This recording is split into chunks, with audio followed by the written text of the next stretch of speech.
श्री कृष्ण गोविंद हरे मुरारे, हे नाथ नारायण वासुदेवा।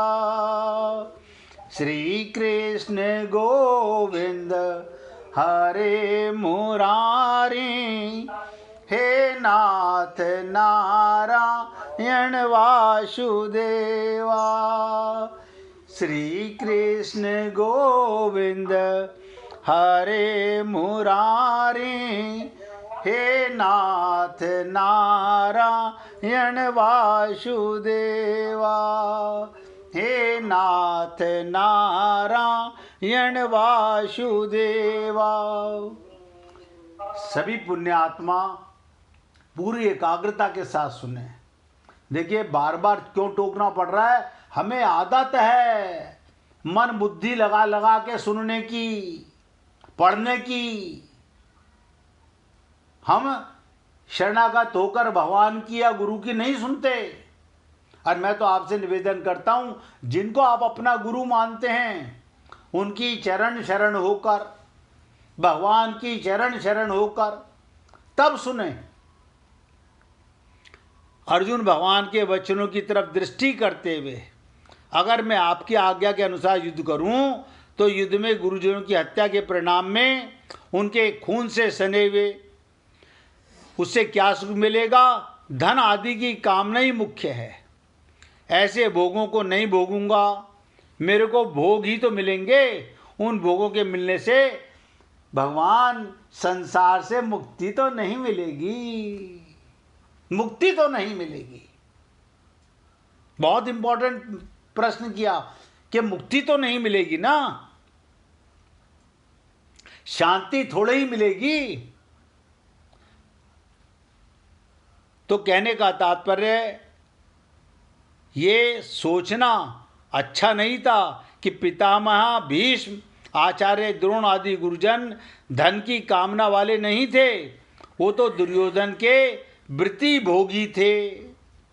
उन्होंने दुर्योधन का अन्न खाया हुआ था। ध्यान से सुनो, वो क्यों युद्ध कर रहे हैं कि दुर्योधन के धन की उन्होंने अन्न खाया हुआ था। अतः युद्ध के समय दुर्योधन का साथ छोड़ना कर्तव्य ना समझकर ही वो कौरवों के पक्ष में खड़े हुए थे। उनके लिए आज भी, ध्यान से सुनो, युद्ध होने से पहले ना तो गुरु के मन में बैर भाव था, ना ही भीष्म पिता के मन में बैर भाव था। अर्जुन ने भीष्म द्रोण आदि के लिए ये कहा महानुभाव। क्या मतलब? ऐसे श्रेष्ठ भाव वालों को,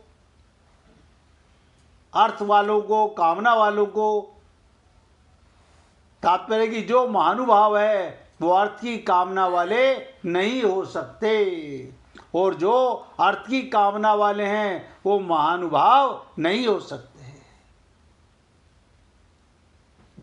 अब इसी श्लोक को थोड़ी सी और इस पे चर्चा करते हैं। क्यों? ना तो आपको जल्दी होनी चाहिए, ना मुझे कोई जल्दी है।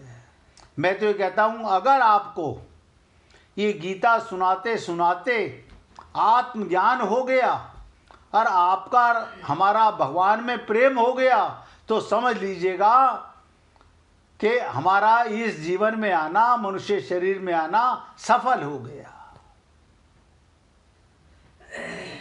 जैसे होम्योपैथिक दवाई धीरे धीरे असर करती है, एलोपैथिक दवाई तुरंत असर करती है, तो ये होम्योपैथिक से भी ज़्यादा स्लो वर्क करने वाली दवा है।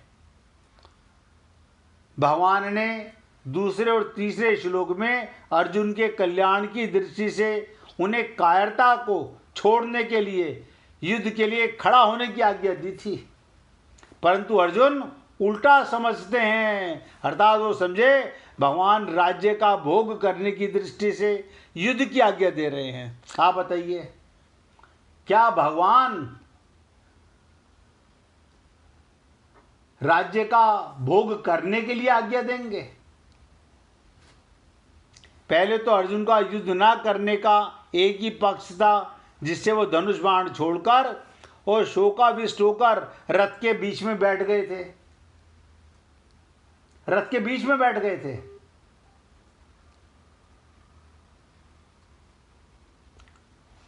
परंतु युद्ध करने का पक्ष तो भगवान के कहने से ही हुआ था। आप देखिएगा, जब भगवान ने संधि प्रस्ताव लिया और कहा कि अब तुम्हारे पास कोई विकल्प नहीं है युद्ध के अलावा, तात्पर्य कि अर्जुन का भाव था हम लोग तो धर्म को जानते हैं पर दुर्योधन आदि धर्म को नहीं जानते, इसलिए वो धन राज्य आदि के लोभ में युद्ध करने के लिए तैयार खड़े हैं। अब वही बात अर्जुन अपने लिए कहते हैं कि अगर मैं भी आपकी आज्ञा के अनुसार युद्ध करूं तो परिणाम में गुरुजनों के रक्त से मुझे क्या मिलेगा? भगवान राज्य ही तो मिलेगा, भोग ही तो मिलेगा। इस तरह अर्जुन को युद्ध करने में बुराई ही बुराई नजर आती है। तो आप और हम लोगों को क्या समझना चाहिए? ध्यान से सुनिएगा। केवल भौतिक दृष्टि रखने वाले मनुष्य कल्याणकारी बात सोच ही नहीं सकते। भौतिक दृष्टि, जब तक भौतिक पदार्थों की तरफ ही दृष्टि रहती है तब तक आध्यात्मिक दृष्टि जागृति नहीं होती। वो मंदिर भी जाते हैं तो भगवान के प्रेम के लिए नहीं, सत्संग में भी आते हैं तो भगवान के प्रेम के लिए नहीं। ये देह मिला भगवान के प्रेम के लिए। यहाँ अर्जुन की दृष्टि में शरीर आदि भौतिक पदार्थों की मुख्यता हो रही है। वो कौटुंबिक मोह ममता में फंसकर, ध्यान से सुनो, अर्जुन कौटुंबिक मोह ममता में फंसकर धर्म को भी भौतिक दृष्टि से देख रहा है। प्राकृतिक, भौतिक माने प्राकृतिक दृष्टि से अत्यंत विलक्षण आध्यात्मिक दृष्टि की तरफ अभी अर्जुन का ख्याल ही नहीं गया है। अभी उसे आध्यात्मिक दृष्टि मिली नहीं, अभी तो भौतिक ही बात सोच रहा है। अर्थात उनकी दृष्टि भौतिक राज्य से ऊपर नहीं जा रही और वो कौटुंबिक मोह ममता के प्रभाव में बह रहा है, बह रहा है। इसलिए वो ऐसा समझ रहे हैं कि युद्ध में प्रवृत्त कराकर भगवान मुझे राज्य दिलाना चाहते हैं। यानी भगवान की तरफ से भी मन में ये भाव आया, भगवान मुझे युद्ध में क्या दिलाना चाहेंगे? राज्य ही तो मिलेगा। जबकि वास्तव में भगवान हमारे से कर्म कराकर हमारा कल्याण करना चाहते हैं। आपका प्रत्येक कर्म, ध्यान से सुनो, शरीर का संसार का सुख देना नहीं है। आपका प्रत्येक कर्म युद्ध के समान है। और इससे भगवान ने कहा ना कि जो कर्म मेरे निमित्त किया जाए, चाहे कोई भी कर्म क्यों ना हो, वो सत्कर्म है। मेरे को छोड़कर जो किया जाए वो दुष्कर्म है। तो बुद्धि में धीरे धीरे बातें आती हैं। और इसलिए आपसे निवेदन करूंगा, हमें भी कोई जल्दी नहीं है। जैसे जैसे युद्ध के लिए अर्जुन के अंदर कायरता आई थी, उसी तरह उसके अंदर ज्ञान भी आएगा और वो युद्ध भी करेगा। आप और हम लोग भी अगर यूं ही एक एक शब्द को अमृत समझ के भगवान का पीते रहे तो एक दिन आप धर्म को समझ जाएंगे और अपने फर्ज को पूरी तरह निभा पाएंगे। अर्थात अर्जुन के मन में धर्म, धर्म क्या है? हिंसा त्याग। उसके मन में क्या था कि हिंसा और त्याग रूप भलाई के वेश में कर्तव्य त्याग रूपी बुराई आ गई। उनको कर्तव्य त्याग रूपी बुराई बुराई के रूप में नहीं दिख रही, क्योंकि उनके भीतर शरीरों को लेकर मोह है। अब ध्यान से सुनिएगा, सामने कौन खड़े हुए हैं? अब इतना ज्ञान होता कि भीष्म पितामह का शरीर मरेगा कि आत्मा मरेगी, ये ज्ञान तो है ही नहीं। मैं भी मारा जाऊंगा तो मेरा शरीर मरेगा कि मैं आत्मा मरेगी? ये द्रोणाचार्य मरेंगे तो इनका शरीर मरेगा या आत्मा मरेगी, ये ज्ञान नहीं है। शरीरों को लेकर मोह। और आप सब लोग इन सब बातों को सुन करके विचार जरूर कीजिएगा कि आज तक हमारा कल्याण क्यों नहीं हो पाया। कोई विशेष कारण नहीं है, छोटे छोटे कारण हैं। अतः इस बुराई को मिटाने में भगवान को भी बड़ा जोर पड़ रहा है। बताइए, यानी जिसके रथ पर भगवान साक्षात्कार विराजमान है और वो कह रहा है मधुसूदन, आप राक्षसों की हत्या करने वाले, दुष्टों की हत्या करने वाले, ये खुद तो जान रहा है कि भगवान हैं, लेकिन भगवान को भी ताकत लगानी पड़ रही है। अब आप सोचिए, आप और हम लोग समझते हैं कि हनुमान चालीसा पढ़ करके हनुमान जी की भक्ति मिल जाएगी। ये सब छल कपट की बातें हैं। सबसे पहले होता है किसी गुरु के पास जाकर, और गुरु भी कौन सा? जो श्रोत्रिय ब्रह्मनिष्ठ हो, जो तुम्हें तत्व ज्ञान करा सके, जो तुम्हें मैं कौन हूं इसका परिचय बता सके, और उसकी शरणागति में रहकर अगर जीवन को आगे बढ़ाया जाए, संसार की खूब सेवा की जाए, परिवार की खूब सेवा की जाए, शरीर का खूब सदुपयोग किया जाए, लेकिन व्यवहार की तरह से अंदर अगर तत्व ज्ञान हो गया, गुरु की शरणागति हो गई, तो प्रत्येक कर्म भगवान के निमित्त होने लगता है। आजकल समाज में आप और हम लोग देखते हैं, एकता के बहाने वर्ण आश्रम की मर्यादाओं को मिटाने की कोशिश की जा रही है। ये बुराई एकता रूपी अच्छाई के वेश में आने वाली बुराई नहीं है। अतः वर्ण आश्रम की मर्यादा मिटने से परिणाम लोगों का कितना पतन होगा, लोगों में कितना असुर भाव आएगा, इस तरह दृष्टि नहीं जाती। ऐसे ही धन के बहाने, ध्यान से सुनिएगा, धन के बहाने लोग झूठ कपट बेईमानी ठगी विश्वासघात दोष रूप से नहीं जानते। धन के बहाने झूठ बोलेंगे, कपट करेंगे, बेईमानी करेंगे, ठगी करेंगे। यहां अर्जुन में धर्म के रूप में बुराई आ गई। अर्जुन के मन में कौन सी बुराई आई? धर्म के रूप में आई कि हम भीष्म द्रोण आदि महानुभावों को कैसे मार सकते हैं। क्यों? यानी भगवान तेरे को अधर्म का कार्य करा रहे हैं। क्या गीता हमें अधर्म के मार्ग पर ले जाती है? क्या गोपियां अधर्म के मार्ग पर चल रही थी? सोच के देखिएगा।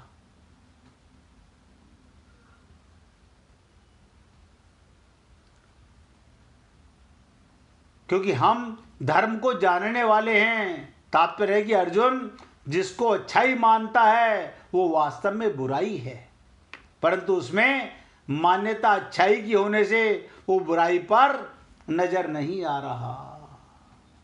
हमारे को ममता मोह आसक्ति के आगे हम अंधे हो जाते हैं,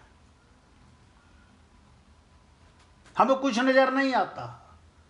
कितना ही गुरु आत्मज्ञान कराए, कितनी आत्मज्ञान की बातें करे, लेकिन फिर वही कि ठीक है, समझ आ रहा है, लेकिन ये ममता, ये मोह, ये आसक्ति ये खत्म नहीं होती। अब आप सोचिएगा, भीष्म द्रोण आदि गुरुजनों का अनुभव भीतर का भाव श्रेष्ठ है, शुद्ध है, क्योंकि युद्ध करते हुए भी उनमें पक्षपात नहीं है। यानी द्रोणाचार्य के मन में कोई पाप नहीं है, उनका भाव श्रेष्ठ है, शुद्ध है, क्योंकि युद्ध करते हुए उनमें पक्षपात नहीं है। एक छोटी सी बात आपको बताने जा रहा हूं, क्योंकि अर्जुन ने आज भगवान के सामने बहुत जोर से क्रोध में आकर के, और मैंने आपको बताया था कि गुरु के आगे और भगवान के सामने जब कभी क्रोध आता है तो अपनी कायरता को छिपाने के लिए आता है। वो तो बीच में उसे होश आ गया, मैं भगवान को क्या बोल गया। जिस किसी भक्त को भजन सुनाना हो निकाल के रखना, अब 5 मिनट पूरी एकाग्रता से सुनना। एक बार एक पुरुष जो भीतर से बहुत सच्चा था, बहुत ध्यान से सुनो, एक बार एक पुरुष जो भीतर से बहुत सच्चा था गुरुजी के पास पहुंचा। गुरुजी के पास सच्चाई वाले लोग ही अपने मन की परतें खोल पाते हैं। ध्यान से सुनो, मैं आपको साथ साथ बताता जा रहा हूं, सच्चाई वाले लोग ही अपने मन की परतें खोल पाते हैं, वरना अधिकांश लोग तो क्या बोलते हैं गुरुजी से, गुरुजी मैं मंदिर जाता हूं, मैं पूजा करता हूं। इसने क्या कहा कि गुरुजी मैं मंदिर जाता हूं, पूजा भी करता हूं, यानी अपने गुरु के सामने अपने मन की सारी मलिनता को बता के रख दिया। जैसे डॉक्टर के सामने हम निर्वस्त्र हो जाते हैं, सब खोल के बता देते हैं, ऐसे ही गुरु के सामने मन की मलिनता को दोहराया।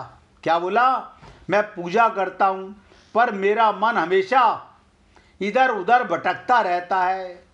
क्या मतलब, गुरुजी ने उसकी तरफ देखा, बोले गुरुजी जल्दी से पूजा करके निकल लेता हूं, अगर कभी किसी पूजा में सम्मिलित होना पड़े तो 1 मिनट भी भारी नजर आती है, काम ज्यादा इंपॉर्टेंट नजर आता है। कभी कभी पूजा के दौरान थोड़ी शांति मिल भी जाए तो पूजा के बाद फिर वही बेचैनी, वही खालीपन, कोई आनंद नहीं। गुरुजी ऐसा क्यों? अब ध्यान से सुनिएगा। गुरुजी मुस्कुराए और बहुत गहरा उत्तर दिया। ये सब बातें तो हमारे अंदर हैं ही। अब गुरुजी के शब्द सुनेंगे। क्या उत्तर दिया? बहुत गहरा उत्तर दिया। तो क्या बोले कि बेटा तुम्हारा कनेक्शन भगवान से जुड़ता ही नहीं। क्या बोले, तुम्हारा कनेक्शन भगवान से जुड़ता ही नहीं, इसलिए करंट नहीं मिलता। आप कहेंगे क्या मतलब हुआ? अगर करंट मिलता तो तुम्हारा वहां से उठने का मन ही नहीं करता पूजा में से। हमारे पति देव कह रहे हैं जल्दी चलो, हम बीच में हाथ जोड़ के चल देते हैं। इतनी इंपॉर्टेंस है हमारे लिए संसार की, परिवार की। बोले अगर तुम्हारे को सत्संग में मन लगता, भगवान का प्रेम का करंट मिलता, तो तुम्हारा वहां से उठने का मन ही नहीं करता। फिर गुरुजी ने आगे कहा, जैसे घर में उपकरण तभी चलते हैं, पंखा कब चलता है, टीवी कब चलता है, जब उन्हें करंट मिलता है पीछे से।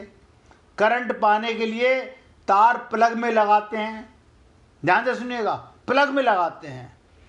लेकिन सिर्फ तार लगाने से भी काम नहीं चलता, क्योंकि तार के ऊपर प्लास्टिक की कोटिंग करंट रोक देती है। अगर आप तार लाके बाजार से बिना छीले, ध्यान से सुनो, ऊपर की रबड़ बिना हटाए लगा के देखिए, आपको कि करंट नहीं आ रहा। जब तक वो कोटिंग हटेगी नहीं, नंगा तार ध्यान से सुनो, पावर से जुड़ेगा नहीं, करंट आएगा ही नहीं। जब तक नंगा तार पावर से जुड़ेगा नहीं। गुरुजी बोले तुम मंदिर जाते हो, लेकिन भगवान के सामने खड़े होकर भी, ध्यान से सुनिएगा, भगवान के सामने खड़े होकर भी अंदर से खाली रह जाते हो, क्योंकि तुम अपना नाम, अपना रूप, अपना पद जैसा इन सबको देह मानकर अहंकार में डूबे रहते हो। और आजकल तो भगवान से ज़्यादा फोटो खिंचवाने में ध्यान रहता है। आजकल तो मंदिर में जाते हैं, फोटो खिंचवाने में लगे रहते हैं। इसलिए शास्त्रों में कहा गया, आप लोगों ने बहुत जगह देखा होगा, शास्त्रों में मंदिरों के बाहर लिखा होता है, मंदिर के अंदर चमड़ा मत ले जाओ। क्या कहते हैं? चमड़ा मत ले जाओ। लोग क्या करते हैं, इसका अर्थ क्या पकड़ते हैं? जूते हमने बाहर उतार दिए, चप्पल बाहर उतार दिए, पर्स बाहर रख दिया है, बेल्ट निकाल दिए, यही करते हैं हम सब। असली चमड़ा, बहुत ध्यान से सुनो, ये चमड़े की देह और उसका अहंकार अंदर ही अंदर फिरता रहता है। वहां पर लिखा तो था कि मंदिर के अंदर चमड़ा मत लेके जाओ। चमड़े की देह, उसका अहंकार अंदर के लिए फिरते हैं लेकर के। तो गुरुजी ने समझाया, बेटा मंदिर जाते समय देह को भूल जाना चाहिए। सत्संग में बैठे हो तो शरीर का भाव नहीं रहना चाहिए। आत्म भाव में स्थिर होना, यही उसका वास्तविक अर्थ था। न अपना नाम याद रहे, न अपना पद, न रिश्तों की खींचतान, न दुनिया की परवाह, बस ये स्मृति रहे, मैं आत्मा हूं और मेरे सामने मेरे परम पिता परमात्मा है। जब तक स्वयं को देह समझोगे, देह से जुड़े लोग, हालात, चिंताएं मन को खींचते रहेंगे। लेकिन जैसे ही हम स्वयं को आत्मा मान लेते हैं, परमात्मा का स्मरण स्वाभाविक रूप से होने लगता है। क्या मतलब? जैसे ही कनेक्शन जुड़ता है, कुछ मांगने की जरूरत नहीं है, क्योंकि ईश्वरीय करंट अपने आप मिलने लगता है। फिर क्या होता है? ये शांति, ये प्रेम, ये आनंद, ये शक्ति, ये प्रार्थना से नहीं, जुड़ने से मिलती। तो हे पुण्य आत्माओं, एक मिनट और ध्यान से सुनिएगा। पूजा का आनंद, अब जो बात बताने जा रहा हूं ध्यान से सुनिएगा। पूजा का आनंद मंत्रों में नहीं है, मन की स्थिति में छिपा हुआ है। जब मन देह भाव में होता है, पूजा केवल एक कर्म कांड बन जाती है। मन भटकता है, समय भारी लगता है, शांति टिकती नहीं। पर जब आत्म भाव में स्थिर होकर परमात्मा से कनेक्शन जुड़ता है, वही पूजा गहरा अनुभव बन जाती है। तो हे पुण्यात्माओं, कनेक्शन जुड़ते ही करंट मिलने लगता है और परमात्मा के दरबार में कोई खाली हाथ नहीं लौटता है। निवेदन करना मेरा कार्य है, अच्छा लगे तो जीवन में उतारिएगा। ये छोटी छोटी बातें आपके साथ इसलिए बताई जा रही हैं क्योंकि इस समय हम गीता पर चर्चा कर रहे हैं। आत्मज्ञान के बिना हम ऐसे ही भटक रहे हैं। ऐसे ही भटक रहे हैं। इसलिए आज अपने शब्दों को यहाँ विराम देना चाहता हूँ। और मैंने निवेदन किया था कि अगर कोई भक्त भजन सुनाना चाहे तो लगता है कोई भक्त तैयार नहीं है, भगवान का कीर्तन कीजिएगा। गोविंद गोविंद गोपाल भज मन गोविंदा, गोविंद गोविंद गोपाल भज मन गोविंदा, गोविंदा गोपाला, गोविंदा गोपाला,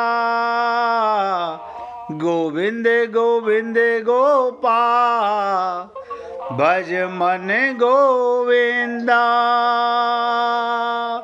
गोविंद गोविंद गोपाल भज मन गोविंदा, गोविंदा गोपाला, गोविंदा गोपाला, गोविंद गोविंद गोपाल भज मन गोविंदा,